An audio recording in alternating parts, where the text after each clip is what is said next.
তিনটা জিনিস আমার পর্দার মারা খুব খেয়াল রাখতে হবে। পর্দার মা, তোমার স্বামী যদি কালো হয়, তোমার স্বামীকে বুঝাও, বুঝায় নামাজে পাঠায় দাও। কথা কয় না ঠিক কিনা জোরে বলে? এই পর্দার মা গো আমার, তোমার স্বামী যদি রিকশাওয়ালা হয়, তোমার স্বামী যদি ভ্যানওয়ালা হয়, তোমার স্বামী যদি গরিব হয়, মিনহা খলাকনাকুম ওয়া ফিহা নুঈদুকুম ওয়া মিনহা নুখরিজুকুম তারাতান উখরা।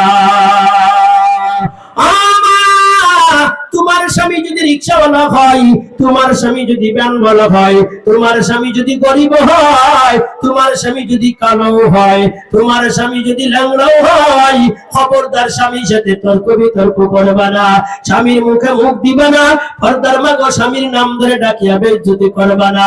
তোমার স্বামীর মিজাজ বুঝে চলবা, তোমার স্বামীর মাথায় তেল লাগায় দিবা, তোমার স্বামীর গোসলের লুঙ্গি আগায় দিবা, তোমার স্বামীর খাবার আগায় দিবা।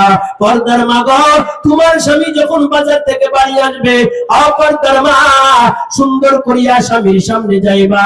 তোমার স্বামী যদি খুশি হয়ে যায়, আল্লাহর হাবিব বলে ওই রাতে যদি তোমার মওত হয়ে যায়, ফাতাদখুল ফি আইয়াবিল জান্নাহ, জান্নাতের যে দরজাতে মন চায়, পর্দার মা গো ওই দরজাতে আল্লাহ তোমারে জান্নাতে প্রবেশ করা দিবে। একটু জোরে বলা যাবে না সুবহানাল্লাহ? আর আমরা যেগুলো বিয়ে করে নিয়ে আইছি, টাকা হলে জব্বরের সাথে আছে, টাকা না হলে জব্বরের সাথে নেই। কথা কয় ঠিক কিনা জোরে বলো? টাকা হলে মাথায় তেল দিবে, টাকা না হলে মাথায় তেল দিবে না। হাটাদারি মাদ্রাসায় পড়াকালীন এক নাফিতের দোকানে গেছে চুল কাটতে। কোন জায়গায়? কোন নাফিতের দোকানে চুল কাটতে গেছি। যাই এদের নাফিত চাপ চুল কাটে এই আসতেছে, একজন আমাকে আগে কাটতেছে, কাটে এই আসতেছে, এই আসতেছে। আমি কই দাদা এটা কি করেন? কয় হুজুর মাথা বানাই দিছি। আমি দোস্তরে কলাম দোস্ত পিছনে বয়, আমরা আজকে তো মাথা বানানো দেখে যাই। ওরে আল্লাহ, যাই চুল কাটে চলে যাই, সেই জিজ্ঞেস করি দাদা মাথা কই? মাথা তো একটা ছিল। কই হুজুরে মাথা সে মাথা না, এ হলো যার পকেটে টাকা আছে তার মাথা বানাবানি আছে, যার পকেটে টাকা নাই তার কোনো মাথা বানাবানি নাই। কথা কয় না ঠিক কিনা? পর্দার মা গো, তোমার স্বামীর মাথায় তেল দিবা, টাকা থাকলে তেল দিবা, টাকা না থাকলে তেল দিবা না। তোমার মধ্যে নাফিতের মধ্যে কোনো পার্থক্য নাই। ও তোমার স্বামী যখন বাজার থেকে বাড়ি আসবে, সুন্দর করে পোস্পা দিয়ে স্বামীর সামনে যেতে হয়, স্বামীর সামনে ঠান্ডা পানি নিতে হয়। আল্লাহর হাবিব যখন জিহাদের ময়দান থেকে বাড়ি আসতেন, আল্লাহর নবী আগেই ঘরে যাইতেন না, আল্লাহর নবী মসজিদে যাইয়া আবু হুরায়রারে বলতেন, আবু হুরায়রা আয়েশারে বলে দাও আমি নবীজি মসজিদে আসছি। তার মানে আমার আয়েশার চুলগুলো যদি এলোমেলো থাকে, আমার আয়েশার কাপড় যদি এলোমেলো থাকে, আমার আয়েশা পরিপাটি হইয়া যদি আমার সামনে আসে, আমি নবীজি দেখা খুশি হয়ে যাব। আর আমার আয়েশার যদি মৃত্যু হয়ে যায়, আয়েশা হাসতে হাসতে আল্লাহর জান্নাতে চলে যাবে। ও আমার পর্দার মা গো, ও আমার বালিদার পর্দার মা, তোমার স্বামী যখন মাঠের থেকে বাড়ি আসবে, সুন্দর করে স্বামীর সামনে যেতে হবে। বাজার থেকে বাড়ি আসলে সুন্দর করে পরিপাটি হইয়া স্বামীর সামনে যেতে হবে। কোন জায়গা থেকে তাবিজ নিয়ে স্বামীরই ভালো করা লাগবে না। কথা কয় না ঠিক কিনা?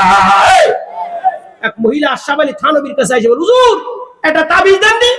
ওই তাবিজ কি করবা? কয় আমার স্বামী আতা পাতা ভাঙিয়ে বেড়াচ্ছে, এটা আমার স্বামী ভালো হয়ে যায়। আশরাফ আলী থানবী রাহমাতুল্লাহ আলাইহি বলে, তোমারে তাবিজ দিতে পারি, শর্ত হলো বাঘের মুখের একটা দাড়ি আনতে হবে। কি আনতে হবে জানো? বাঘের মুখের একটা দাড়ি আনতে হবে। মহিলা চিন্তা করে বাঘের মুখের দাড়ি কোথা থেকে আনবো? একটা মুরগি লইয়া প্রথম দিন বাঘের খেসার কাছে দিছে, প্রথম দিন একটা মুরগি নিয়ে গেছে, দ্বিতীয় দিন আর একটা মুরগি লওয়া যায়, তৃতীয় দিন আর একটা মুরগি যেই নিয়ে গেছে, সেই বাঘটা মুখ বের করে দিছে। যেই মুখ বের করে দেয়, মহিলা টাকাশ করে একটা দাড়ি ছিঁড়িয়া নিয়া, আল্লাহু আকবার, মহিলা একটা দাড়ি ছিঁড়িয়া নিয়া আশরাফ আলী থানবীর কাছে দিয়া বলে, হুজুর এই যে বাঘের মুখের দাড়ি নিয়ে আইছি, কই তুই বাঘের মুখের দাড়ি কি করে আনলি?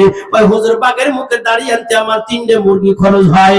কই 3টে মুরগি খরচ করে জঙ্গলের বাঘ থেকে তুই যদি দাড়ি আনতে পারিস, আজকে তুই বাড়ি যাইয়া একটা মুরগি রান্না করে ভালো করে পোষবা দে, তোর স্বামীর সামনে যা, দেখবি তোর স্বামী এমনি খুশি হয়ে যাবে। কথা কয় না ঠিক কিনা? খোদার কসম লাগা বলি, স্বামী আর স্ত্রীতে মিল মহব্বত থাকে, বাস্তবায় ঘুমাবে মনে হবে যেন জান্নাতের ভিতরে ঘুমাইতেছে। কথা বলে ঠিক কিনা জোরে বলে?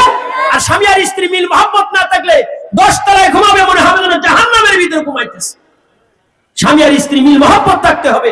আর মিল মহব্বত ওই সময় হবে যখন স্বামী নিজেকে ছোট মনে করবে, স্ত্রীও নিজেকে ছোট মনে করবে, তো আল্লাহ তাআলা ওই ঘরে শান্তি দিবে। কথা বলেন ঠিক কিনা? ধরে বলেন। রাসূলুল্লাহ সাল্লাল্লাহু আলাইহি ওয়াসাল্লাম একদিন গোসল করতেছেন। এই পর্দার মা খেয়াল করেন, নবীজি একদিন গোসল করতেছে আর আয়েশা নবীজির মাথায় পানি ঢেলে দিতেছে। পানি ঢেলে দেয়, নবীজি টুলের পরে বসিয়া বসিয়া গোসল করে, টুলের পরে বসিয়া। পর্দার মা গো, আমার নবীজি টুলের পরে বসিয়া গোসল করেন, আয়েশা নবীজির মাথায় পানি ঢেলে দেয়। কিছু সময় পরে নবীজি তাকায় দেখে পানির ভিতর দিয়ে রক্ত বেয়ে যায়, পানির ভিতর দিয়ে রক্ত গড়ায় যায়। আল্লাহ নবী ডাক দিয়ে, আয়েশা এই পানির ভিতর দিয়ে কিসের রক্ত যায়, কিসের রক্ত যায়? আয়েশা করতে চায় না, আয়েশা বলতে চায় না।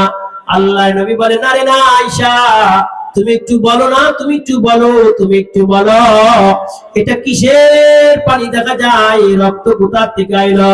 ইয়া রাসূলুল্লাহ, আপনি যে টুলের উপরে বইসা গোসল করেন, ওই টুলের পায়ের নিচে আমার ছোট্ট আঙ্গুলটা পড়ছে, আঙ্গুল ফেটে পানির সাথে রক্ত মিশে যায়। আল্লাহ নবী বলে, আয়েশা তুমি কেন আমারে বলো না, আমি উঠে একটু দাঁড়াইতাম, তাহলে তোমার আঙ্গুলটা নষ্ট হইতো না।